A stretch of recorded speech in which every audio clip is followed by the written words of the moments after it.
Hello everyone, GPSC class 1 ના પીવાયક્યુમાં આજે આપણે 7/1/2024ના દિવસનો એક સરસ મજાનો ક્વેશ્ચન જોઈશું.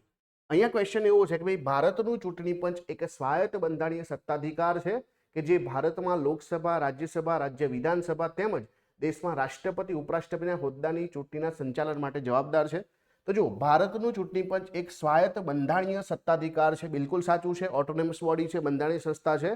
લોકસભા, રાજ્યસભા, રાજ્યની વિધાનસભા તેમજ રાષ્ટ્રપતિ, ઉપરાષ્ટ્રપતિના હોદ્દાના સંચાલન માટે જવાબદાર છે, એટલે કે ચૂંટણી.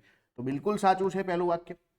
બીજું વાક્ય જુઓ, કેન્દ્રીય કેબિનેટ સામાન્ય ચૂંટણી તથા પેટા ચૂંટણીનું સમયપત્ર સુનિશ્ચિત કરે છે.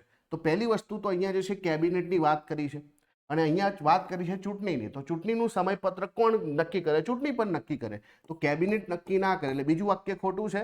તો આપણા જવાબમાં જ્યાં જ્યાં બે છે બધું કાઢી નાખો, કાં તો 1 અને 3. ત્રીજું વાક્ય વાંચીએ, ચૂંટણી પંચ માન્ય રાજકીય પક્ષોના વિભાજન વિલીનીકરણને લગતા વિવાદોનું નિરાકરણ કરે છે. માનો કે કોઈ એક પોલિટિકલ પાર્ટી છે, એના બે ટુકડા થાય અથવા બે અલગ અલગ પોલિટિકલ પાર્ટી જોઈન થઈ જાય તો એમાં કોઈ વિવાદો થાય તો વિવાદોનું જે છે નિરાકરણ કરવાનું કામ જે છે આપણા ચૂંટણી પંચનું છે. બિલકુલ સાચું છે.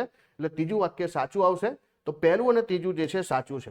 તમે કદાચ હમણાં થોડા સમય પહેલા મહારાષ્ટ્રમાં પણ જોયું હશે કે ભાઈ જે શિવસેના છે એની અંદર વિવાદ થયો, તેનું નિરાકરણ પણ જે છે સુપ્રીમ કોર્ટ પહેલા શરૂઆતમાં ચૂંટણી પંચ દ્વારા આપવામાં આવ્યું.